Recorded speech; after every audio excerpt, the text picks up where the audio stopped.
ଶିବଙ୍କର ଆଶୀର୍ବାଦ ନେବା ପାଇଁ ଯାଇଥିଲୁ କିନ୍ତୁ କହିଲେ ଦେଲେନି ଏବେ। ଶ୍ରାବଣ ମାସର ଶିବଙ୍କ ଦର୍ଶନ କେତେ ବଡ଼ ଭାଗ୍ୟର।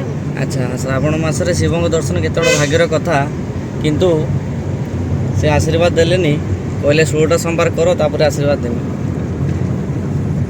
ଆଉ ସେଥିପାଇଁ ଆମେ 16 ସୋମବାର କରିବା ପାଇଁ ପ୍ରୟାସ ଜାରି ରଖିଛୁ। ମାସର ପ୍ରଥମ ସୋମବାରରେ ଆମେ ଆସି ପହଞ୍ଚିଛୁ ଆଜି ତାଳପୋଖରୀ ମନ୍ଦିର, ଶିବ ମନ୍ଦିରରେ, ଯେଉଁଠିକି ଆମେ ଆଜି ପୂଜା କରିବା ପାଇଁ ପ୍ରଥମ ସୋମବାର ଆସିଛୁ। ଇଏ ହେଉଛି ମନ୍ଦିର ଦୃଶ୍ୟ। ସକାଳୁ ସକାଳୁ ସୋମବାର, ପ୍ରଥମ ଶ୍ରାବଣ ମାସର ପ୍ରଥମ ସୋମବାର ଆମେ ଆସିଛୁ ଆଜି ଶିବଙ୍କ ଦର୍ଶନ ପାଇଁ। ଆଉ ଏଠି ଦିବ୍ୟ ବାବା ଆମର ନାଚୁଛୁ। ବାବା କୁଆଡ଼େ ଆସିଛୁ କହୁନା? ଏଇଠି କୁହନ୍ତୁ, ଏଇ କୁଆଡ଼େ ଆସିଛୁ କହୁନା? କୁଆଡ଼େ ଆସିଛୁ? ହଁ, କୁଆଡ଼େ ଆସିଛୁ? କୁଆଡ଼େ ଆସିଛ କହୁନା ତମେ? କ'ଣ ବାବା କ'ଣ କରୁଛ?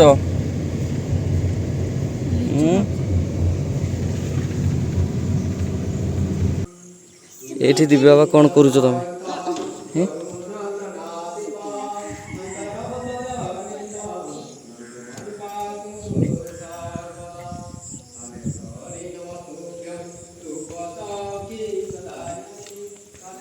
ଦିବ୍ୟ ବାବା ଆମର ମନ୍ଦିର ଚାରିପଟ ବୁଲୁଛନ୍ତି।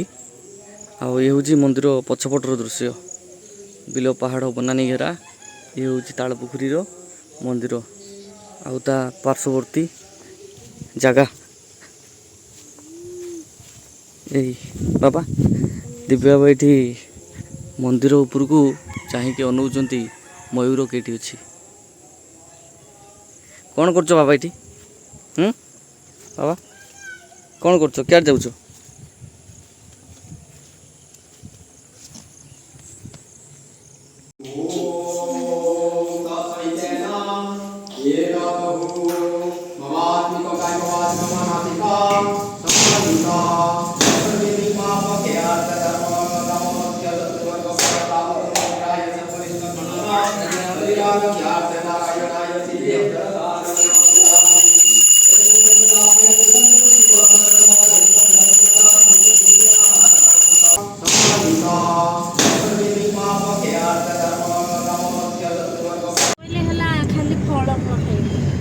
ଖାଲି ଫଳମୂଳ ଖାଇବ। 16 ସୋମବାର ଆସିଛି, ପ୍ରଥମ ସୋମବାରରେ ଆଉ ପୂଜା କରିକି ଆସିଲ ଆଉ।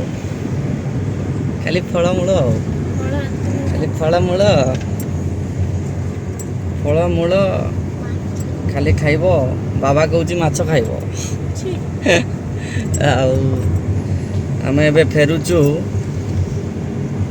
ଯାଇଥିଲୁ ପୂଜା କରି, ଆସିଲୁ ପୂଜା ସାରି, ଫେରୁଛୁ ଏବେ ରାସ୍ତାରେ।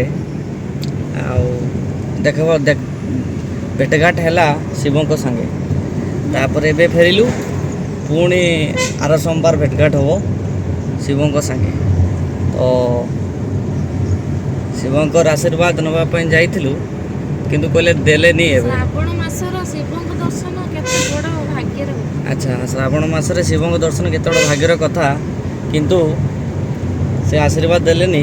କହିଲେ 16ଟା ସୋମବାର କର ତାପରେ ଆଶୀର୍ବାଦ ଦେବି।